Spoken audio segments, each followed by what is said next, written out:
Good morning students. आज का जो हमारा टॉपिक है वो पौधे एवं जंतुओं का संरक्षण।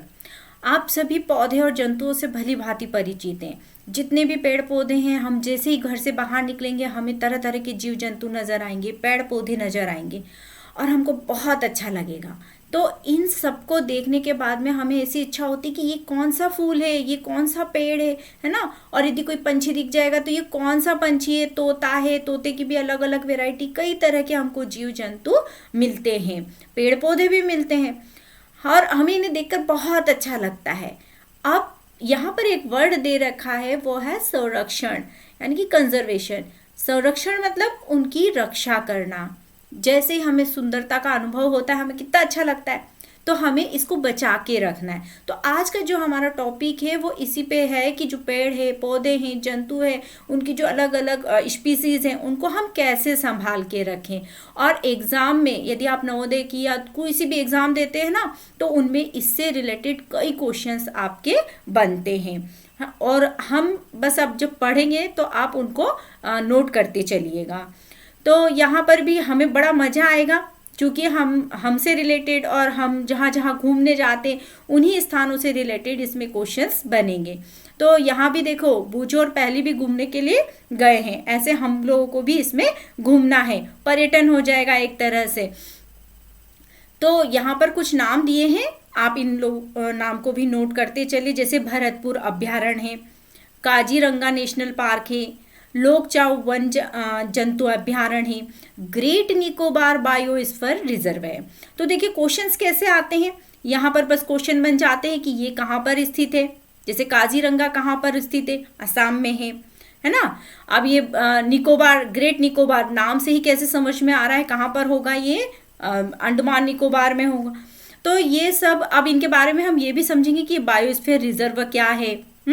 लेकिन उसके पहले इनके सिर्फ नाम अभी आपको नोट करना है, उसके बारे बाद में हम पढ़ेंगे कि उद्यान क्या है, बायोस्फीयर रिजर्व क्या है और उनमें कैसे कैसे संरक्षित किया गया है इनको। तो अभी सिर्फ इतना ही समझ लीजिए कि परीक्षा में जो प्रश्न आएंगे वो इसी तरह से कि ये कहाँ पर स्थित है। चलो अब आगे बढ़ते हैं अपन। सबसे पहला हम पेड़ पौधों के बारे में समझेंगे। तो पेड़ पौधे कहाँ पर लगे होते हैं, उद्यानों में लगे होते हैं। और इसके बाद में यदि हम देखेंगे तो कुछ ऐसे स्थान होते जो हमारे रहने के स्थान से यदि थोड़ी दूर जाते तो जंगल स्टार्ट हो जाता है। तो जंगलों को हम वन के नाम से जानते हैं। अब यहाँ पर एक वर्ड दे रखा है, वन उन्मूलन। वन उन्मूलन से क्या तात्पर्य है, सबसे पहले हम इसकी परिभाषा समझ लेते हैं कि वन उन्मूलन क्या चीज़ है। यानी कि वनों का नाश होना, वनों की कटाई होती है। पेड़, लकड़ियाँ काटते हैं ना हम, कई कामों के लिए काटते हैं। जैसे यहाँ भी दे रखा है, कृषि के लिए भूमि, खेती करना है, खेती के लिए ज़मीन चाहिए, अनाज उगाना है, क्योंकि हमारे तो भारत की भी जनसंख्या इतनी ज़्यादा हो गई कि यहाँ पर थोड़े बहुत में तो काम चलता ही नहीं, फिर हम खाते भी बहुत वैरायटी का खाना है। तो खेती के लिए ज़मीन चाहिए। अब ज़मीन चाहिए तो कैसे ज़मीन लेंगे, तो हम तो वही वनों को काटेंगे, तभी तो हमें ज़मीन मिलेगी। फिर दूसरा है घरों एवं कारखानों का निर्माण। आप देखेंगे अब बाहर भी पहले जहाँ जंगल हुआ करता था, अब वहाँ कॉलोनी की कॉलोनी बनती जा रही है। पुरानी एक ही व्यक्ति के ही 4-4, 5-5 घर होने लगे। और इतने सारे घरों को बनाना, घरों के अलावा कारखानों को बनाना, तो इन सब के लिए भी जगह की आवश्यकता होगी, तो पेड़ों को काटा जाएगा। फिर फर्नीचर बनाना या घर के लिए और भी कई सामान होते हैं जो लकड़ियों से बनाए जाते हैं। इसके अलावा भी बहुत सारे उद्योग धंधे जो ऐसे होते हैं जो जिनमें लकड़ियों का उपयोग किया जाता है। तो इन सब कारणों से क्या होता है कि वन का उन्मूलन होता है, वन का नाश होता है। अब इसके कारण क्या क्या हो सकता है, और भी कारण है, जैसे दावानल। दावानल से यहाँ क्या तात्पर्य है, अग्नि का लगना।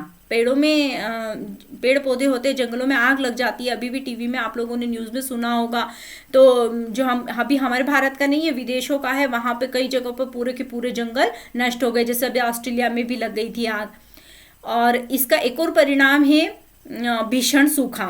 अब ये ना किस वजह से, या तो वन उन्मूलन हो गया, अब भीषण सूखा भी पड़ सकता है अगर सारे पेड़ पौधों को हटा दिया जाए तो।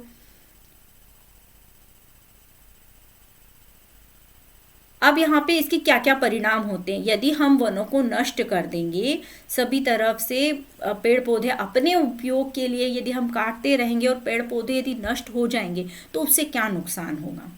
फायदा तो कुछ होगा ही नहीं। बस यही है कि हम अपने घर बना लेंगे, उसमें अच्छे से रह लेंगे, लेकिन उसके हम ड्रॉबैक्स नहीं देख रहे कि हमें कितने नुकसान हो रहे हैं। तो वो अपन समझते हैं। पहले आ जाते हैं कि पृथ्वी पर ताप एवं प्रदूषण के स्तर में वृद्धि। ताप बढ़ेगा पृथ्वी का, कैसे बढ़ेगा ये भी समझेंगे, है ना। इसमें वायुमंडल में कार्बन डाइऑक्साइड का स्तर बढ़ता जाता है। भूमजल का निम्नीकरण हो जाता है। वन उन्मूलन प्राकृतिक संतुलन भी प्रभावित होता है। अगर हम सतत कटाई करते रहते हैं तो वर्षा और भूमि की उर्वरा क्षमता में भी कमी आ जाती है। बाढ़ और सूखे जैसी प्राकृतिक आपदाओं की संभावनाएं रहती है। अब इनको एक एक करके समझते हैं। पहला पॉइंट हमने यहाँ पर देखा है कि पृथ्वी का ताप बढ़ जाता है। तो पृथ्वी का ताप कैसे बढ़ जाता है? होता क्या है, जो पेड़ पौधे होते हैं, पेड़ पौधे क्या काम करते हैं, है ना, कार्बन डाइऑक्साइड जो है उसको अंदर लेते हैं। अपना प्रकाश संश्लेषण की प्रक्रिया के लिए, भोजन बनाने के लिए कार्बन डाइऑक्साइड लेते हैं। आप लोगों ने प्रकाश संश्लेषण की प्रक्रिया पढ़ी होगी ना, कि सूर्य के प्रकाश की उपस्थिति में और क्लोरोफिल पौधों में नेचुरल प्रेजेंट होता है। कार्बन डाइऑक्साइड और पानी लेकर ही अपना भोजन स्वयं बनाते हैं। और फिर क्या करते हैं, उसके लिए जो कार्बन डाइऑक्साइड लेते हैं उसके बाद ऑक्सीजन छोड़ते हैं। तो ये क्या होता है, पेड़ पौधे अंदर ले लिया कार्बन डाइऑक्साइड को, तो वातावरण में कार्बन डाइऑक्साइड का जो परसेंटेज रहता है वो एक स्थिर रहता है। बहुत बड़ा जो फैक्ट है, जो पौधे होते हैं ना, वो कार्बन चक्र आप लोगों ने पढ़ा होगा। तो उस कार्बन चक्र में जो कार्बन डाइऑक्साइड की जो मात्रा रहती है वो बराबर बनाई रहती है। लेकिन क्या हो गया कि पेड़ पौधे कटते जा रहे हैं। कटते कटते क्या हो रहा है कि कार्बन डाइऑक्साइड को फिर पेड़ पौधे ले ही नहीं पा रहे। तो कार्बन डाइऑक्साइड की मात्रा क्या हो रही है, कार्बन डाइऑक्साइड की मात्रा ज़्यादा बढ़ रही है। और ज़्यादा बढ़ने से क्या होता है, आप लोगों ने एक वर्ड पढ़ा होगा, ग्रीन हाउस इफेक्ट, पढ़ा है ना। तो उसमें क्या होता है, कार्बन डाइऑक्साइड की जो मात्रा बहुत ज़्यादा बढ़ जाती है तो वो गर्म एहसास करवाता है। जो हमारी पृथ्वी है ना, पृथ्वी के ऊपर एक कार्बन डाइऑक्साइड कंबल की तरह कार्य करता है ना। जो पराबैंगनी किरणें आती है ना, उनको वो क्या करता है, कैप्चर करके रख लेता है। तो और फिर गर्मी को भी कैप्चर करके रख लेता है। तभी तो रात में हमारी जो पृथ्वी होती है वो कैसी रहती है, गर्म रहती है। लेकिन अगर ज़्यादा मात्रा में कार्बन डाइऑक्साइड हो जाएगी तो चारों तरफ क्या हो जाएगा, चारों तरफ बहुत सारी गर्मी हो जाएगी। इस वजह से क्या हो जाएगा, पृथ्वी का ताप बढ़ जाएगा। इसके बहुत सारे नुकसान भी हो रहे हैं, है ना। ग्लोबल वार्मिंग एक वर्ड पढ़ा होगा आप लोगों ने। ग्लोबल वार्मिंग क्या है, यही है, पूरी ग्लोब का जो टेम्परेचर है वो इंक्रीज हो रहा है। किसके कारण से, कार्बन डाइऑक्साइड के कारण। और कार्बन डाइऑक्साइड को कौन नहीं ले रहा है, पेड़ पौधे नहीं ले रहे। क्यों? क्योंकि हम उनको काटते जा रहे हैं। इसी तरह से यहाँ एक और पॉइंट दिया है, भूमजल स्तर का भी निम्नीकरण होता है। क्योंकि जो वाटर साइकिल है उसमें भी जो प्लांट है वो बहुत हेल्प करते हैं।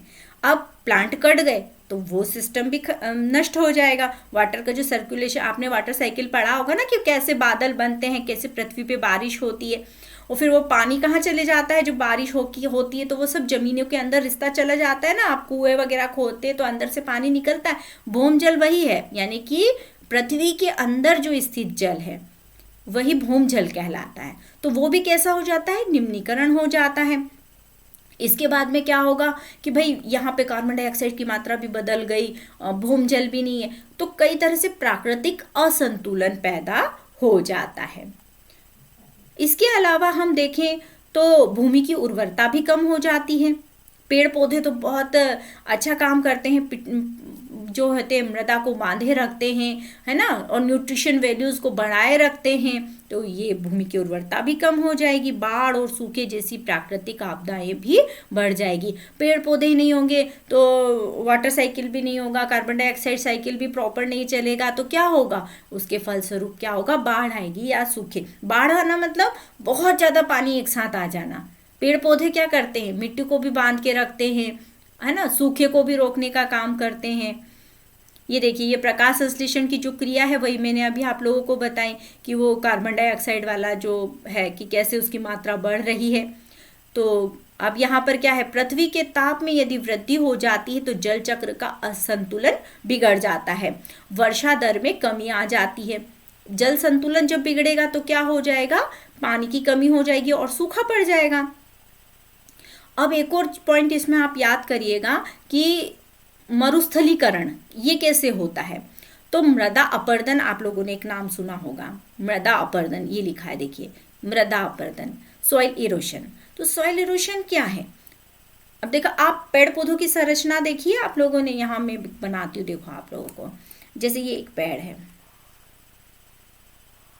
इसकी जड़ें होती हैं, तो ये जड़ें कहाँ जाती है, काफी गहराई में। इस तरह से यदि हम जड़ें निकाल दें तो ये काफी गहराई में, और यदि बड़े बड़े पेड़ होते हैं तो उनकी जड़ें कैसी जाएगी, बहुत ज्यादा गहराई में जाती है। तो और ये जो जड़ों की ये जो साइड वाली रूट्स जो निकली होती है, ये क्या करती है, इस मिट्टी को पकड़ के रखी रहती है।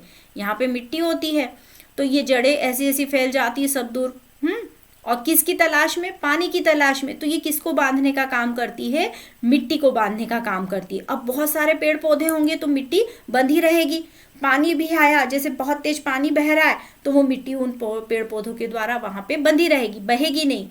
तो क्या होगा, सॉइल इरोशन नहीं होगा, नहीं तो क्या होगा, सारी मिट्टी उस पानी के साथ बहा दी जाएगी, और फलस्वरूप क्या होगी, वहां पे जो, अब मिट्टी में क्या रहते हैं, मिट्टी में बहुत सारे सूक्ष्म पोषक तत्व रहते हैं, न्यूट्रिएंट वैल्यू हाई रहती है, लेकिन वो पानी के साथ सब बह जाएंगे, मिट्टी बंजर हो जाएगी, यानी कि भूमि की उर्वरा क्षमता भी खत्म हो जाएगी। यही पॉइंट यहाँ पे लिखा है कि जो भूमि की उर्वरा, यानी कि उर्वरा क्या होती है, पेड़, जैसे हमने कोई फसल बोते हैं ना तो कितनी अच्छी प्रोडक्शन होगी उसकी, वो उसकी उर्वरा क्षमता कहलाती है।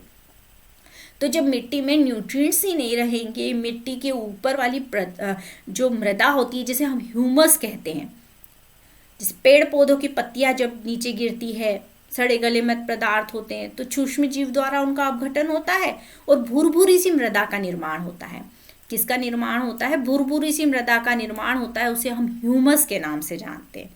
किस नाम से जानते हैं, ह्यूमस। आप लोग नोट करते चलिएगा क्योंकि मैं बार बार बोल नहीं पा रही हूँ। आप ये मेन पॉइंट जैसे आ रहे हैं ना, सॉइल इरोशन आया, मृदा अपरदन, तो क्या है, आप इसको अंडरलाइन कर लीजिए और शॉर्ट नोट लिख लीजिए, ह्यूमस। तो ह्यूमस क्या है, जो उर्वरा भूमि होती है ना, भूमि के, आप लोग आज बाहर जाइएगा और किसी गार्डन में या क्यारी में आप देखिएगा तो वहां पे ऊपर की जो मृदा होती है भुरभुरी सी हो जाती है, बहुत सारी पत्तियां वत्तियां सड़ती है ना, और जब सूक्ष्म जीव द्वारा उनका अपघटन होता है तो वो ह्यूमस में कन्वर्ट हो जाती है। तो यहाँ पे देखिए कितना फायदा कर रहे हैं पेड़ पौधे, ह्यूमस का निर्माण कर रहे हैं, ह्यूमस के निर्माण के बारे में सॉइल इरोजन को रोक रहे हैं। ये भी हो गया अपना। अब इसमें वनोन्मूलन से मृदा की जल धारण क्षमता में भी कमी आ जाती है। भूमि की ऊपरी सतह से जल के नीचे की और अंतः संक्रमण पर भी विपरीत प्रभाव पड़ता है।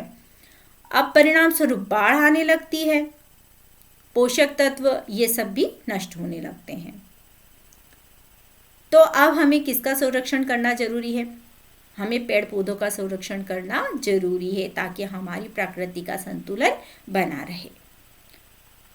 अब कैसे करेंगे ये भी हम समझेंगे। अब इसके लिए कुछ स्थानों को जैव मंडल संरक्षित क्षेत्र के रूप में बना दिया गया है। यहाँ पर एक नाम दिया है किसका, पचमढ़ी का, आप याद कर लीजिएगा इसको, पचमढ़ी जैव मंडलीय संरक्षित क्षेत्र, ये ऑब्जेक्टिव बन सकता है यहाँ पर। इस क्षेत्र में पौधे एवं जंतु ऊपरी हिमालय की श्रृंखलाओं एवं निचले पश्चिमी घाट के समान होते हैं। और इसके आगे बढ़ते हैं अब अपन।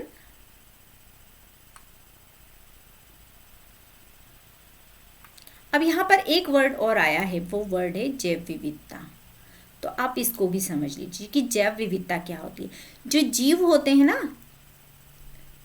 जैव मंडल पृथ्वी का वह भाग है, पहले जैव मंडल समझ लीजिए कि जैव मंडल क्या है ना। जैव मंडल, अगर इसका भी ऑब्जेक्टिव हो तो हमें पता होना चाहिए ना कि क्या है, एक एक पॉइंट को आप समझिए। जैव मंडल क्या है, सजीव पाए जाते हैं जो जीवन योग्य होते हैं, वह जैव मंडल है ना। अब इसमें जैव विविधता क्या है, तो पृथ्वी पर पाए जाने वाले विभिन्न जीवों की प्रजातियां, उनके परस्पर संबंध एवं पर्यावरण से उनका संबंध। तो जितने भी जीव जो होते हैं पृथ्वी पे निवास करते हैं वो जैवमंडल के अंतर्गत आते हैं। जैवमंडल के दो घटक हैं, अजैव घटक और जैव घटक। जैसे सूर्य का प्रकाश, पानी, हवा, ये सब किस में आते हैं? अजैव घटक में। और जैव में जितने भी जीव जंतु हैं सब सजैव में आते हैं। अब जैव विविधता, जैव विविधता मतलब जितने भी अलग अलग तरह के जीव जंतु नहीं होते हैं। देखिए हम तोते की ही लेंगे तो तोते की कई तरह की प्रजातियां बनती है, कौवे की अलग अलग प्रजातियां हैं, है ना। पंछियों में देखें तो कबूतर है, कोई कौवा है, कोई चील है, कोई बाज है, और इनमें भी अपनी अलग अलग विभिन्नताएं होती है। हम स्तनपायी में देख ले तो स्तनपायी में गाय भी आती है, घोड़ा भी आता है, हम लोग भी आते हैं। तो कितनी सारी विविधता है, यानी कि जीवों में पाए जाने वाली विविधता ही जैव विविधता कहलाती है। अब इनके संरक्षण के लिए जैसे वन्य जंतु अभ्यारण्य बनाए, राष्ट्रीय उद्यान बनाए, जैव मंडल संरक्षित क्षेत्रों को बनाया गया है। अब इनके एक एक पॉइंट द्वारा हम इनको समझ लेते हैं कि ये चीज क्या है ना। अब ये अभ्यारण्य के बारे में सबसे पहले हम अभ्यारण्य के बारे में पढ़ेंगे। तो वह क्षेत्र जहां जंतु एवं उसके आवास में किसी प्रकार का विक्षोभ से सुरक्षित रहे, यानी कि यहाँ पर कोई नहीं जा सकता है। और वहाँ पे प्राकृतिक रूप से जीव जंतु निवास करते हैं वहाँ के। फिर दूसरा इसमें दे रखा है राष्ट्रीय उद्यान। ये राष्ट्रीय उद्यान का वन्य जंतु के लिए आरक्षित क्षेत्र जहां स्वतंत्र निर्बाध रूप से आवास एवं प्राकृतिक संसाधनों का उपयोग कर सकते हैं। मतलब यहाँ पर लोग जा सकते हैं और जाने के बाद में यहाँ पे कुछ चीज़ों का उपयोग भी किया जा सकता है। और तीसरा होता है जैव मंडल आरक्षित क्षेत्र। वन्य जीवन, पौधे एवं जंतु संसाधनों और क्षेत्र के आदिवासी पारंपरिक ढंग से जीवन यापन हेतु विशाल संरक्षित क्षेत्र। राष्ट्रीय उद्यान ऐसा होता है कि एक एरिया जो होता है उसको कवर कर लिया जाता है और वहाँ पर कोई नहीं जा सकता है। मतलब वहाँ पे शिकार पर भी पूर्णतः प्रतिबंध होता है। आप वहाँ जाके किसी जीव जंतु का शिकार नहीं कर सकते, वहाँ से कोई लकड़ी वगैरह को भी नहीं ला सकते। लेकिन जैव आरक्षित में क्या हो जाएगा कि आप यहाँ पे घूम सकते हैं। छोटी मोटी लाख, गोंद, ये चीज़ें आदिवासी, चूँकि जंगलों में आदिवासी निवास करते हैं तो भाई उनका भी तो जीवन उपार्जन करना है। तो वो लोग वहाँ से जाके छोटे मोटे अपने जो शहद है या लाख है, ये चीज़ों को ले सकते हैं, जलाऊ लकड़ियाँ हैं, इनको ले सकते और विचरण भी कर सकते। लेकिन जो राष्ट्रीय उद्यान होता है ना, वहाँ पर क्या होता है, राष्ट्रीय उद्यान में सभी चीज़ें प्रतिबंधित होती है। अच्छा, शिकार तो हर ही जगह प्रतिबंध है, चाहे जैव आरक्षित क्षेत्र हो, चाहे अभ्यारण्य हो, चाहे राष्ट्रीय उद्यान, आप किसी भी जीव पे हिंसा नहीं कर सकते हैं। अब यहाँ पर यही है, जैव विविधता के संरक्षण के उद्देश्य से जैव मंडल आरक्षित क्षेत्र बनाए गए हैं।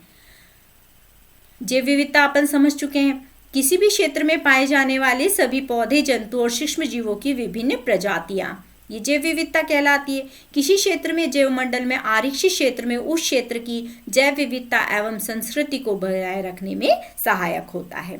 किसी जैव मंडल आरक्षित क्षेत्र के अंतर्गत संरक्षित क्षेत्र भी हो सकता है। अब यहाँ पर इसको आप याद करने वाला पॉइंट आ गया आपका, पचमणी जैव आरक्षित क्षेत्र। ये कहाँ पर है? सतपुड़ा। सतपुड़ा नामक एक राष्ट्रीय उद्यान बोरी एवं पचमणी दो वन्य जंतु अभ्यारण्य आते हैं। इसमें कौन कौन से हैं? बोरी और पचमणी। सतपुड़ा रेंज आप लोगों ने सुना भी होगा नाम, क्योंकि ये एमपी में है। सतपुड़ा रेंज में बोरी और पचमणी दोनों हैं। अब यहाँ पर एक टेबल दी हुई है, तो आपको यहाँ पर इन राष्ट्रीय उद्यान, वन्य जंतु अभ्यारण्य और जैव मंडल आरक्षित क्षेत्र के बारे में लिखना है। अब आप कुछ नाम नोट कर लीजिए जो इसके अंदर आते हैं। जैसे मैं आप लोगों को पहले बता देती हूँ नेशनल पार्क के बारे में। तो हमारे भारत में बहुत सारे नेशनल पार्क भी हैं, तो उनमें से कुछ जो इम्पॉर्टेंट होते हैं, कभी परीक्षा में पूछ लिए जाए तो आप उनके नाम नोट कर लीजिए, है ना। तो जैसे फर्स्ट है अरुणाचल का, अरुणाचल प्रदेश में है नामदफा, बहुत सरल है, आप लोगों को याद हो जाएगा। असम में है काजीरंगा और मानस, क्योंकि ये कई कॉम्पिटिटिव एग्जाम में पूछे गए हैं, इसलिए मैं आप लोगों को इनके नाम बता रही हूँ। फिर छत्तीसगढ़ में इंद्रावती, जम्मू कश्मीर में दाचिगम और सलीम अली। सलीम अली कौन है? एक पक्षी, जो पंछी होते हैं ना, उनके वैज्ञानिक, चिड़ियाओं पे बहुत रिसर्च की है इन्होंने। तो छत्तीसगढ़ का हो गया, जम्मू कश्मीर का दाचीगम और सलीम अली। फिर एमपी, एमपी यानी मध्य प्रदेश के, तो मध्य प्रदेश में है Kanha national park. Kanha national park के बाद माधव, संजय, बांधवगढ़, सतपुड़ा, मंडला और भोपाल में है वन विहार। तो ये सब राष्ट्रीय उद्यान के अंतर्गत आ गए, किसके? मध्य प्रदेश के। पेच, पन्ना ये भी है। फिर उसके बाद में राजस्थान में आ जाते हैं, सरिस्का है, माउंट आबू है, तमिलनाडु में गल्फ ऑफ मन्नार है, यूपी में दुधवा है, और उत्तराखंड में है जिम कॉर्बेट और राजाजी नेशनल पार्क। पश्चिम बंगाल, तो यहाँ पर अब जैसे एक बायोस्फीयर रिजर्व है, नेशनल पार्क, तो पश्चिम बंगाल में आप सुंदरबन डेल्टा का नाम दोनों जगह लिख सकते हैं। सुंदरबन सेंचुरी जो है ना, वो दोनों में भी आ सकते हैं, नेशनल पार्क भी है और बायोस्फीयर भी है। फिर इसके बाद में ये तो हमारे हो गए नेशनल पार्क यानी कि राष्ट्रीय उद्यान। आप इस टेबल को फिलअप भी कर सकते हैं। और फिर उसके बाद में बायोस्फीयर रिजर्व के नाम बताती हूँ। जैसे पचमढ़ी एमपी में है, सुंदरबन जो है वो पश्चिम बंगाल में है, सिमलीपाल उड़ीसा में है, नीलगिरी, नीलगिरी कई बार कॉम्पिटिटिव एग्जाम में पूछा गया है। कर्नाटक, केरल और तमिलनाडु 3 राज्यों को मिलकर ये इसका निर्माण, नीलगिरी पर्वत श्रेणियां हैं और बहुत अच्छी यहाँ भी जैव विविधता काफ़ी अच्छी है। जैसे हम हिमालय पे देखें तो हिमालय की ओर जाते तो वहाँ भी जैव विविधता बहुत ज़्यादा है। कुछ ऐसी जातियाँ हैं जो सिर्फ वहीं पाई जाती और कहीं नहीं पाई जाती है। जीवों की जो जातियाँ हैं या वनस्पति जो है, जैसे आप लोग रामायण में भी आपने देखा होगा ना, हनुमान जी पूरा हिमालय पर्वत उठा लाते हैं संजीवनी बूटी के लिए। तो ऐसी एक नहीं, कई तरह की संजीवनी बूटी हिमालय पर मिलती है, कई तरह की औषधियाँ जो सिर्फ वहीं पे, जैसे ब्रह्म कमल का फूल वहीं खिलता है। तो ऐसे ही ये जो हमारे केरल, तमिलनाडु और ये जो एरिया है, यहाँ पर भी बहुत ज़्यादा जैव विविधता होती है। इसके बाद हम यदि गुजरात में चलते हैं तो कच्छ, कच्छ का जो क्षेत्र है वहाँ पे देखें तो सबसे सिर्फ जंगली जो गधा होता है ना, वो वहीं पे पाया जाता है, पूरे एशिया में वहीं पे होता है वो। फिर इसके बाद में आ जाता है अंडमान निकोबार के अंतर्गत आता है ग्रेट निकोबार। तो ये हमारे कुछ बायोस्फीयर, ऐसे तो काफ़ी सारे बायोस्फीयर्स हैं, लेकिन यहाँ मैंने जो इम्पोर्टेंट है उन्हीं के नाम आप लोगों को बताए हैं। और फिर एक गिर नेशनल पार्क भी है गुजरात में। किस लिए प्रसिद्ध है वो प्रसिद्ध है शेर के लिए। शेर, बहुत सारे शेर होते हैं वहाँ, तो सड़कों पर भी शेर आ जाते हैं। तो अब आप लोग कभी गुजरात के गिर वाले एरिया पे जाए ना, तो वहाँ पर आप ध्यान रखिएगा कि रात में निकलते समय भी और दिन में भी आ जाते हैं वहाँ पर। अब हम आगे बढ़ते हैं, और अब ये जैव विविधता को नष्ट करने वाले कौन कौन है। विक्षोभ से तात्पर्य यहाँ होते हैं कि उसको नष्ट करने वाले, तो मनुष्य की कई गतिविधियाँ ऐसी होती है हम लोगों की जो उनको नुकसान पहुँचाती, तो वहाँ इसको अपनी कॉपी में नोट करना है। अब हम घूमने चल रहे हैं जैव आरक्षित क्षेत्र में, तो हमें काफ़ी सुंदर सुंदर जीव जंतु भी नज़र आएंगे, जैसे हमें यहाँ पर नज़र आ रहे हैं। अब देखो, इसमें 2 चीज़ हमको समझनी है। एक होता है जिसे हम बोलते हैं फ्लोरा और फोना। अब यहाँ पर देखिए, यदि वनस्पति, ये यहाँ पे लिखा हुआ है, देखिए वनस्पति जात और प्राणी जात, जिसमें वनस्पतियाँ आएंगी जैसे साल, सागौन, आम, जामुन, सिल्वर, फर्न, अंजुर, तो ये सब क्या है? वनस्पति। इसके अलावा आपको ये नाम नहीं आते तो पीपल, बरगद, कुछ भी आप नाम लिख सकते हैं, शीशम का लिख सकते हैं, और भी नाम इसके अलावा वनस्पति जगत में आप लिख सकते हैं।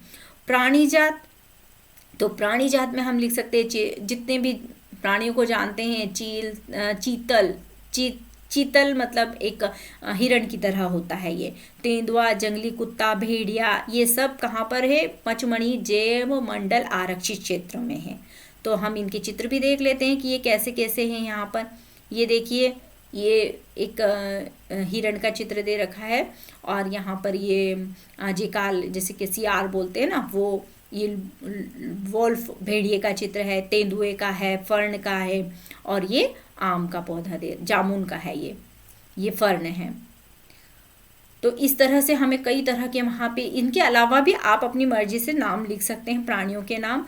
लेकिन यहाँ पर यदि प्रश्न ऐसा आ जाता है कि पचमढ़ी जैव आरक्षित क्षेत्र के विशेष प्राणियों के नाम लिखिए, तो आपको यहाँ पे सिर्फ इन्हीं प्राणियों के नाम लिखना है। चिंकारा, नीलगाय, बार्किंग, हिरण, चीतल, तेंदुआ, जंगली कुत्ता, भेड़िया। ये कहाँ पर है, पचमढ़ी में, क्योंकि जैसे आरक्षित क्षेत्र जो बनाए गए हैं ना, जो वहाँ पे विशेष आवास में पाए जाने वाले, यानी कि देखो अब हिमालय पे जो जीव जंतु पाए जाएंगे ना वो हमारे इधर नहीं पाए जाएंगे। जो ठंडे प्रदेशों में यदि हम देखें, आर्कटिक में सफ़ेद भालू पाया जाता है, सफ़ेद लोमड़ी पाई जाती है, सफ़ेद तेंदुआ पाया जाता है, जो ठंडा बर्फीला स्थान होता है, तो क्या वो हमारे यहाँ पाया जाता है? नहीं पाया जाता है। तो जो जहाँ पे पाया जाता है, जो आरक्षित किया गया है उसके लिए, तो यहाँ पर हम देखें तो पचमढ़ी में इतने ही कोई आरक्षित किया गया है, तो आपको इनका ही नाम लिखना है। और जो पेड़ पौधे हैं तो पेड़ पौधों में भी हमको इन पेड़ पौधों का नाम लिखना है। बाकी अगर हम फ्लोरा फोना की बात करते हैं, जैसे मैंने पहले अभी आप लोगों को बताया, तो उसमें तो कुछ भी आ सकता है, आप किसी भी पेड़ पौधे के नाम लिख सकते हैं। लेकिन जैव आरक्षित तो कौन सा, अब जैसे हमने देखा काजीरंगा नेशनल पार्क जो असम में, तो वहाँ पर क्या है, वहाँ पे तो सिर्फ रीनो का मेन जो है, रीनो मतलब वहाँ पे वो गैंडा जिसे बोलते हैं, जिसके सींग निकला होता है ना, बड़ा बहुत भारी सा होता है, काफ़ी वजन होता है, टनों में वजन होता है उसका, तो उसके लिए वो आरक्षित किया गया है। इसलिए अलग अलग जीव जंतुओं को अलग अलग क्षेत्रों में आरक्षित किया गया है या रहने की स्थान दी गई है। फिर विशेष क्षेत्रीय प्रजाति, अब इसको हम इस पॉइंट को समझते हैं, विशेष क्षेत्रीय प्रजाति जो एक विशेष क्षेत्र में पाई जाती है। पौधे और जंतु की वह स्पीशीज जो किसी विशेष क्षेत्र में विशिष्ट रूप से पाई जाती है, विशेष क्षेत्रीय स्पीशीज कहलाती है ना। तो ये किसी पौधे जंतु के विशेष क्षेत्र या राज्य देश का वह निवासी हो सकता है।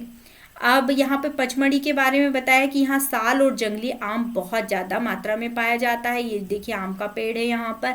और हम यहाँ पर और भी चीज़ दे सकते हैं, जैसे भारतीय विशाल गिलहरी। हमारे इधर तो छोटी छोटी गिलहरी होती है वाइट वाइट कलर की, लेकिन देखिए यहाँ पर उड़ने वाली गिलहरी होती है, जो विशेष क्षेत्र प्राणी है, ये यहीं पर ही पाई जाती है। तो उड़ने वाली कैसी है ये, इसके पंख नहीं होते, सिर्फ पैटेजिया बनाती है। इसका ये जो स्किन होती है ना बहुत सॉफ्ट होती है। जो गिलहरी होती है, आपने नेचुरल गिलहरी देखी है ना, वैसे ही ये गिलहरी होती है, लेकिन इसकी क्या होती है, वो इस तरह से खुल जाते हैं। जो स्किन होती है ना वो इस तरह से फैल जाती है, और ये क्या करती है, क्लाइंब करती है एक पेड़ से दूसरी पेड़। तो वो ऐसा लगता है जैसे उड़ कर जा रही है, वो क्लाइंबिंग करती है। यहाँ इस पेड़ पे ना, और काफ़ी दूरी तक वो क्लाइंब करती है, मतलब काफ़ी दूरी तक छलांग लगा लेती है। तो जब उसकी वो जो स्किन होती है ना वो फैल जाती है, तो वो बिल्कुल पंखों का काम करती है ना। सब नहीं उड़ सकते हैं, लेकिन जिनके पंख होते हैं या इस तरह की बनावट होती है वही जीव जंतु उड़ सकते हैं। तो आज हमको मजे आए ना देख के ये वाली गिलहरी को, कितना अच्छा उड़ने वाली गिलहरी के बारे में हमको जानने को मिला।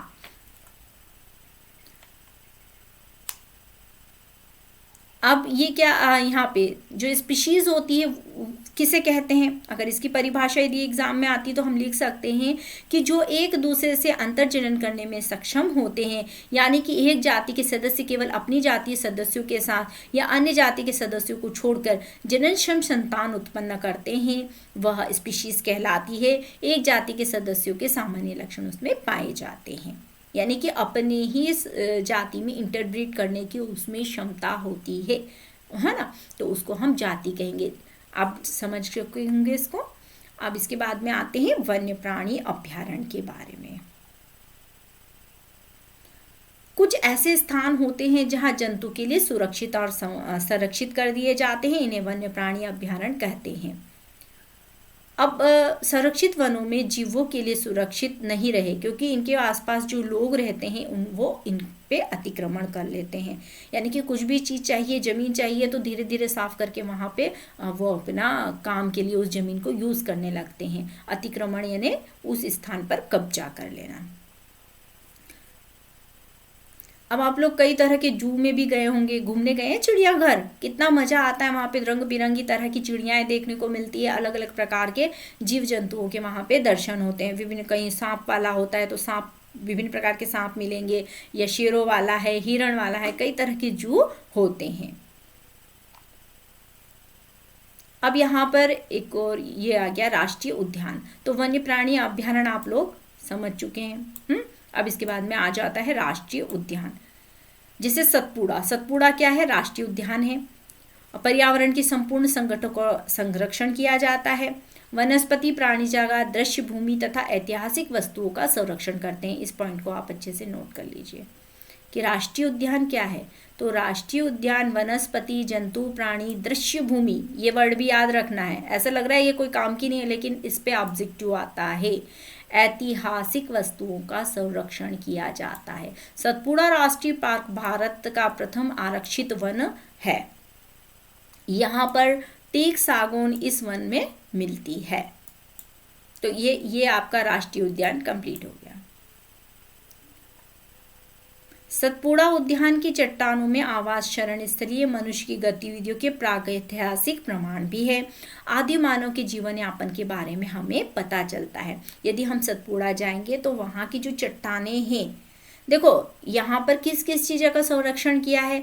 वनस्पति का तो किया, पेड़ पौधों का किया, जंतुओं का किया, दृश्य भूमि यानी जो देखने लायक स्थान है वो, उसके साथ साथ ऐतिहासिक वस्तु। तो ऐतिहासिक वस्तु मतलब जो इतिहास से चली आ रही है और जिनके बारे में हमको जानने की उत्सुकता रहती है। तो ऐसी जहाँ वो चट्टानें जो बनी हुई है ना, उनके ऊपर पुराने समय के जो आदि मानव थे, आदि मानव मतलब जैसे बंदरों जैसी स्थिति थी, जब हम जंगल में निवास करते थे, कोई घर नहीं होता था, गुफाओं में रहते थे, उस समय जो जीवन यापन कैसे करता था मनुष्य, उसके प्रमाण मिलते हैं उन चट्टानों को। यदि हम अवलोकित करें, वहाँ चित्र बने हुए हैं चट्टानों पे। इन मानव ने कुछ पेंटिंग बनाई है। पचमढ़ी जैव संरक्षित क्षेत्र में 55 चट्टान आवास की पहचान की जा चुकी है। जंतु और मनुष्य इन कलाकृति को लड़ते हुए, शिकार, नृत्य, वाद्य यंत्रों को बजाते हुए दिखाया गया है। देखो हमें कैसे पता चला कि उस समय क्या होता था। यहाँ पे जो चित्र बने उनको देख के पता चला ना कि उस समय पे भी नृत्य गायन को विशेष महत्व दिया जाता था। आज तो दिया ही जाता है, पढ़ने में सबको मजे नहीं आते, लेकिन अभी ये डांस शुरू हो जाए तो सबको बहुत मजे आएंगे, है ना। तो वो लोग भी अपना जो मनोरंजन करते थे वो कैसे, वाद्य यंत्रों को। अब ये वाद्य यंत्र कैसे थे, आजकल जैसे नहीं थे, ये हाथों से बने होते थे, मुंह से बजाए जाते थे, हाथों से अलग अलग थाप द्वारा बनाए जाते थे। अब इसके बाद में आता है सतपुड़ा बाघ आरक्षित क्षेत्र। तो यहाँ पर प्रोजेक्ट टाइगर चल रहा है। कौन सा प्रोजेक्ट चल रहा है, प्रोजेक्ट टाइगर या बाघ परियोजना।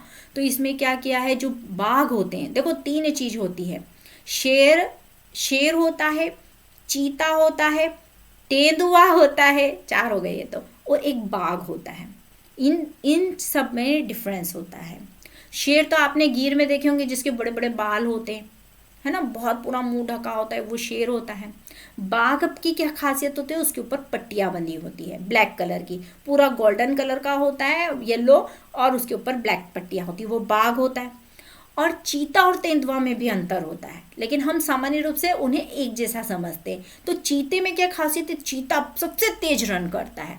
सबसे तेज रन करने के बाद जो उसकी साइज होती है ना, देखना वो बाइक की साइज जैसी होती है, और उसके जो गोल गोल स्पॉट्स होते हैं वो साइज में बड़े होते हैं, और दौड़ता भी बहुत तेज है। जबकि जो तेंदुआ होता है उसकी साइज भी कम होती है, और जो उसके स्पॉट होते हैं, गोल गोल जो धब्बे उनके ऊपर होते हैं उसकी स्किन के ऊपर, वो छोटे होते हैं। तो ये इन चारों में अंतर होता है। तो यहाँ हम बाघ की बात कर रहे हैं, शेर की बात नहीं कर रहे। टाइगर, शेर मीन्स लायन और टाइगर मीन्स बाघ। तो यहाँ जो पट्टे वाले हैं उनको यहाँ पे, क्योंकि पहले क्या था, इनकी बहुत सारी विशाल संख्या थी, लेकिन धीरे धीरे इनका शिकार होते गया। इनकी त्वचा के लिए जो स्किन होती है ना, वो बहुत खूबसूरत होती है, और उसके अलावा जो उसके नाखून तंत्र मंत्र में यूज़ किए जाते हैं। फिर और भी कई कारण होते हैं जिनकी वजह से उनका शिकार किया जाता है। तो इनको बचाने के लिए यहाँ टाइगर प्रोजेक्ट स्टार्ट किया गया था। देखिए ये रहा बाघ, ये बाघ का चित्र है। फिर जंगली भैंसा, और यहाँ पर आ जाता है बारहसिंगा। अब कुछ ऐसी स्पीशीज होती हैं जो वनों में विलुप्त होती, विलुप्त यानी कि खत्म होती जा रही है, अब वो हमें दिखाई नहीं देती, उनकी संख्या बहुत ज़्यादा कम हो जाती है। लेकिन यहाँ पर अगर हम बाघों की बात करें, जो बाघों की संख्या वनों में कम होने लगी थी, तो जो सतपुड़ा आरक्षित क्षेत्र बनाया तो वहाँ पे उनकी संख्या में काफ़ी वृद्धि हुई है। शेर, जंगली हांसे, भैंसे, ये सब यहाँ की शान है। अब कुछ एक जीव जितनी संख्या में होना चाहिए, यदि उससे वो कम हो जाते हैं, एक निर्धारित स्तर से कम होती जाती है, तो वो विलुप्त हो जाते हैं और उन्हें हम संकटापन्न जंतु कहते हैं। यानी कि ये अब नहीं बचेंगे, बहुत कम इनकी संख्या हो चुकी है। जैसे हमारे डायनासोर तो विलुप्त हो गए। देखो, विलुप्त होना यानी पूर्ण रूप से खत्म हो जाना। जैसे डोडो पक्षी है, डोडो पक्षी जो है, आप लोग नोट भी कर लीजिए, डोडो पूर्णतः जो पक्षी था वो विलुप्त हो चुका है। अब वो हमको सिर्फ अवशेष मात्रा में, उसके जीवाश्म मात्रा में मिलता है। लेकिन हम देखें तो यहाँ पर अभी हमारे जो दूसरे जीव जंतु वो भी विलुप्त होने लग गए थे। तो जब वो उस स्थिति में पहुंच जाते हैं तो उन्हें हम संकटापन्न कहते हैं। यानी कि कुछ तो बचे हैं, संकटापन्न यानी कि इनकी जाति जो है वो खत्म हो सकती है भविष्य में। तो ऐसे जंतु संकटापन्न जंतु कहलाते हैं। अब यहाँ पर हम देखें, इस तरह से सांप, मेंढक, छिपकली, चमगादड़, उल्लू, इनकी कई प्रजातियां तो खत्म हो चुकी है। हम सांप जैसे ही देखते हैं हम डर जाते हैं, और काट लेगा, मार दो इसको, अब हमको नहीं रखना है इसको। लेकिन आप लोग कभी सोचते हैं आप सांप मार के कितना नुकसान करते हैं? हम यदि किसी सांप को मारते हैं तो एक खाद्य जाल, आपने खाद्य श्रृंखला पढ़ी है ना, ये आहार श्रृंखला या खाद्य जाल, यानी कि एक जीव को दूसरा खाता है। पेड़ पौधों को बकरी खाती है, बकरी को शेर खाता है, और एक साइकिल चलता है ना।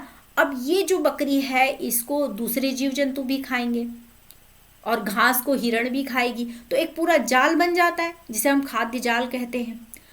अब चूंकि हमने सांप मार दिया है, तो जैसे चूहे हैं, मेंढक है, मेंढक तो चलो इतना नुकसान नहीं करते, लेकिन चूहे तो नुकसान करते ना, हमारी फसलों को नष्ट कर देते हैं। तो अब चूहे को कौन खाएगा? सांप तो हमने मार दिया, खेतों में रहते हैं ना, जैसे खेती पे जाते हैं, भाई सांप दिखा, मार देते हैं उसको, तो वो हमारी फसलों को नुकसान पहुंचाते हैं, और हम फसलों को तो पहुंचाते ही है। तो एक बैलेंस खत्म हो गया, एक संतुलन बना था वो खत्म हो गया। और फिर किसकी संख्या ज़्यादा बढ़ जाएगी? उन चूहों की संख्या, मेंढक की संख्या, दूसरे जीव। अब फिर वो भूखों मरने लगेंगे, फिर वो भी नष्ट हो जाएंगे, धीरे धीरे करके पूरी पृथ्वी नष्ट हो जाएगी। इसीलिए तो हम ये आरक्षित पढ़ रहे हैं कि इनको बचाओ, सभी जीव जंतुओं को बचा के रखो। क्यों?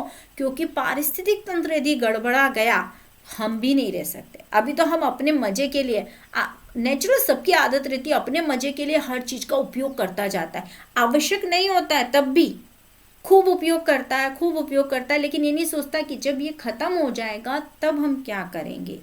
क्या हमारा जो वातावरण आज है वो बना रहेगा? नहीं रहेगा, है ना। इसीलिए अब ये जो हमारा पारितंत्र है, इसमें भी हमने, अभी मैंने आप लोगों को जैव अजैव घटक बताए थे ना, वो पारितंत्र के घटक ही तो थे, जिनमें हम सूर्य का प्रकाश, पानी, हवा, इनका संतुलन भी जरूरी है, और जीव जंतुओं का संतुलन भी जरूरी है।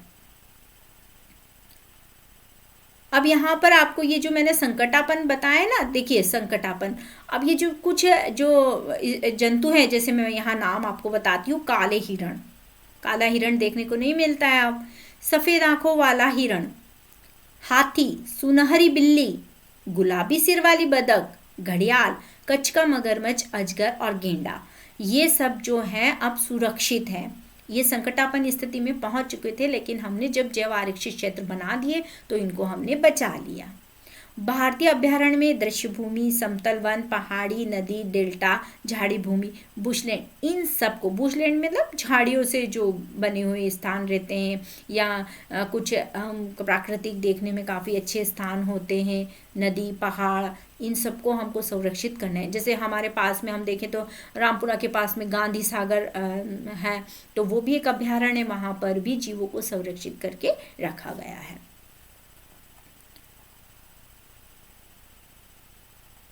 अब यहाँ पे एक और वर्ड है रेड डाटा बुक, आप इसको भी नोट कर लीजिए, रेड डाटा बुक। ये कई बार एग्जाम में पूछा जाता है कि रेड डाटा बुक क्या है, तो हम बताते हैं रेड डाटा बुक क्या है। वह पुस्तक जिसमें सभी संकटापन्न स्पीशीजों का रिकॉर्ड रखा जाता है। पौधे, जंतु और अन्य जंतुओं के लिए अलग अलग रेड डाटा बुक्स होती है, और ज़्यादा जानकारी के लिए हम इस वेबसाइट का यूज़ कर सकते हैं। तो जो रेड डाटा बुक होती है ना, जितने भी विलुप्त होने वाले हैं, संकटापन्न स्थिति में हैं, उन सब के बारे में पूरा डिटेल इस बुक में आपको अवेलेबल हो जाएगा। अब प्रवास, इस वर्ड को भी समझ लेते हैं। आप लोगों ने देखा होगा कि जैसे एक और भरतपुर का घाना पक्षी विहार है राजस्थान में, वहाँ माइग्रेटरी बर्ड आते हैं। या हम देखें रतलाम के पास सैलाना, यहाँ पे भी बहुत सारे माइग्रेटरी बर्ड आते हैं। माइग्रेट यानी प्रवासी पक्षी होते हैं। जैसे आप ठंडे सारस है, हंस है, तो बहुत ठंडे, जैसे साइबेरियन हंस के बारे में हम समझेंगे तो साइबेरिया से उड़ के, कितना दूर है साइबेरिया, रूस हमने देखा है ना, बिल्कुल हमसे तो बहुत दूर है वो, लेकिन वहाँ पे वो हम बहुत ठंडा एरिया होता है, तो वहाँ पे उनकी पूरी साइकिल पूरी कंप्लीट नहीं होती है। कैसे? क्योंकि ठंड बहुत ज़्यादा होती है। तो और वहाँ से वो लोग माइग्रेट होकर हमारे यहाँ आते हैं और यहाँ पर अंडे देते हैं, क्योंकि हमारे यहाँ थोड़ा गर्म एरिया होता है। फिर यहाँ पे वो अपने अंडे देते हैं और उनके बच्चे बनते हैं, फिर वो उनको वापस उड़ा के ले जाते हैं। तो ये क्या कहलाता है? ये माइग्रेशन कहलाता है। इसे हम प्रवासी पक्षी के नाम से जानते हैं। और ये कैसे सुदूर क्षेत्रों में काफी लंबी यात्रा करते हैं, ऐसे पक्षी प्रवासी पक्षी कहलाते हैं। नेक्स्ट है कागज का पुनर्चक्रण। कागज का पुनर्चक्रण मतलब जो कागज हम यूज करते हैं, आप लोगों को पता है कैसे बनता है? ये कागज बनता है पेड़ पौधों से, विशेषकर बांस का प्रयोग किया जाता है और इसको बिल्कुल पीसा जाता है। पीसने के बाद में इसमें कुछ कलर वगैरह मिला के इससे पेपर का निर्माण होता है। अब हम लोग क्या करते हैं? यूज़ करा फिर फेंका, यूज़ करा फिर फेंका, इस तरह से हम काफ़ी सारा कागज जो होता है बर्बाद कर देते हैं। तो आप क्या सोच रहे हैं कि वह पैसे से आ जाएगा, लेकिन पैसे से आप ये नहीं सोच रहे कि उसके लिए एक कितना पेड़ कटा है। पेड़ कटेगा फिर उससे कागज बनेगा। एक पेड़ कटता है तो थोड़ा सा ही कागज बन पाता है, तो कितना हमारी प्रकृति को हम नुकसान पहुंचाते। तो अब आप लोग कागज का जो यूज करेंगे ना, वो बराबर से करना, बहुत ज्यादा वेस्ट नहीं करना है। तो कागज की बचत करेंगे तो किसकी बचत होगी? पेड़ पौधों की। फिर रिसाइकिल, जैसे आपका कागज यदि बच जाता है, आपका यूज में नहीं आता है, तो आप उसको वापस रिसाइकलिंग के लिए दे सकते हैं। कैसे? जो भी रद्दी वाला आता है ना, उसको आप उसको बेच दीजिए, तो वो वापस से कंपनी में जाएगा, फैक्ट्री में जाएगा और वहाँ पे वापस उसको गलाया जाएगा और उससे फिर से कागज बन जाएगा। फिर पुनर्वर्ण रोपण। पुनर्वर्ण रोपण मतलब जितने पेड़ हम काट रहे हैं ना, काटना नहीं है पेड़ों को, उनकी जगह पर नए पेड़ पौधों को लगाना पुनर्वर्ण रोपण कहलाता है।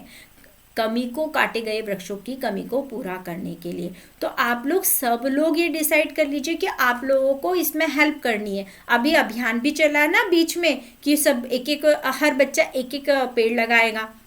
स्कूलों में भी चलता है ये वाला अभियान कि सब बच्चे लगाएंगे, टीचर लगाते। कई जगह पे तो क्या होता है, सिर्फ फोटोग्राफ्स खींचे जाते हैं और उसके बाद में उस पेड़ पौधे को कोई देखता भी नहीं, ना उसमें पानी डालते हैं। तो हम लोगों को ये प्रण करना है कि यदि हम एक पौधा लगाएंगे तो हम उसमें पानी भी डालेंगे। हाँ, जो जिस चीज़ की उसको आवश्यकता होगी वो उसका ध्यान रखेंगे और उसको हम बड़ा करेंगे। तो क्या फ़ायदा होगा? सब सोचते हैं हमारे तो कोई फ़ायदा नहीं, हम कब बड़े होंगे, वो पेड़ हमारे लिए काम में तो आएगा ही नहीं। लेकिन हमारे पुराने बुजुर्ग लोग यदि ऐसा सोच लेते कि भाई हम आम का पेड़ नहीं लगाएंगे, तो क्या आज आप आम खा सकते थे? नहीं खा सकते थे। पुराने समय गांव में तो कितने अच्छा लगता है, आम के पेड़ के नीचे बैठ जाओ जब धूप से थके आए। अगर हम देखें सड़क किनारे यदि पेड़ ना हो तो गर्मी में हमारी हालत कैसी हो जाती है। तो पेड़ पौधे हमें छाया भी देते हैं, इतने सारे फल फूल ये सब देने के अलावा वो हमको छाया भी प्रदान करते हैं और आनंद भी देते हैं। तो एक कितना काम करते हैं पौधे। तो हमें इन सब हमारी प्रकृति को इस तरह से बचा के रखना चाहिए और पेड़ पौधों को लगाना चाहिए। तो ये तो हो गया हमारी चैप्टर की बात। लेकिन अब हम नवोदय के लिए यदि पढ़ाई कर रहे हैं तो कुछ ऑब्जेक्टिव्स भी हमको देखना पड़ेगा कि किस तरह से ऑब्जेक्टिव्स हमारी एग्जाम में आ सकते हैं। तो यहाँ पर देखेंगे, पहला है कि कौन वन एवं वन प्राणियों के संरक्षण के लिए बनाए गए। तो आप इन तीनों पर ही टिक कर सकते हैं कि वन और वन जीवों के संरक्षण के लिए अभ्यारण्य बनाए गए, राष्ट्रीय उद्यान बनाए गए और जैव मंडल आरक्षित क्षेत्र भी बनाए गए। तीनों चीजों को बनाया गया है। नष्ट किए गए वन को पुनर्स्थापित करने के लिए रोपण करना क्या कहलाता है? तो ये क्या कहलाएगा? पुनर्वन रोपण, है ना। क्या कहलाएगा ये? पुनर्वन रोपण, यानी कि फिर से नष्ट कर दिया पहले तो हमने, लेकिन उसको फिर से पुनर्स्थापित यानी फिर से लगाना, तो उसे हम बोलेंगे फिर से लगाना, पुनः लगाना। फिर वृक्ष ऊर्जा पानी की बचत करने के लिए हमें क्या करना चाहिए?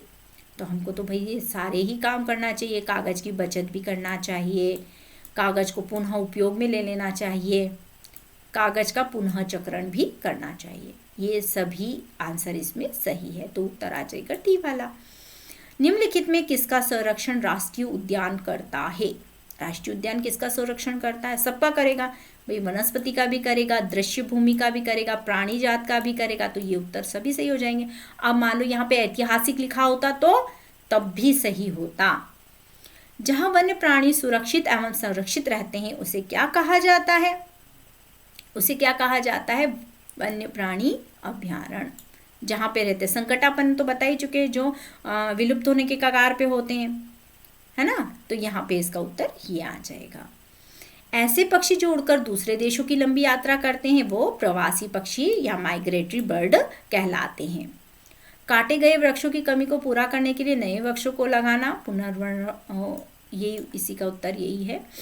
फिर जीव मंडल नीलगिरी, तो नीलगिरी मैंने आप लोगों को बताया ना, केरल, तमिलनाडु और कर्नाटक का जो एरिया है, जो नीलगिरी की पहाड़ियाँ हैं, आप लोग ऊटी गए होंगे अगर नहीं गए तो वहाँ पे बहुत सुंदर नज़ारा देखने को मिलता है नीलगिरी की पहाड़ियों का। तो यहाँ पर भी बांदीपुर नेशनल पार्क भी यहाँ पर स्थित है, इसको भी नोट कर लीजिए आप, नीलगिरी के क्षेत्र में। तो ये पूर्वोत्तर घाट पे आता है। फिर कितना % वन आच्छादित क्षेत्र हमारा राष्ट्रीय लक्ष्य है? तो 33। पहले तो था लेकिन ये थोड़ा सा कम हो गया है, और अभी प्रेजेंट टाइम में तो हमारा वन क्षेत्र भी बढ़ रहा है और जीव जंतुओं की संख्या भी बढ़ रही है। वे जंतु जिनकी संख्या एक निर्धारित स्तर से कम होती जा रही है, जो विलुप्ति होने के कगार पर है, वो क्या कहलाते हैं? तो संकटापन्न जंतु।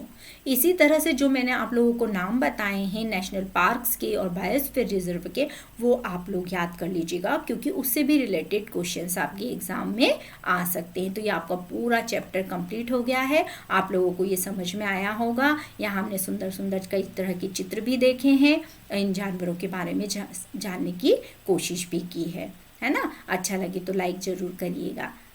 Okay, bye.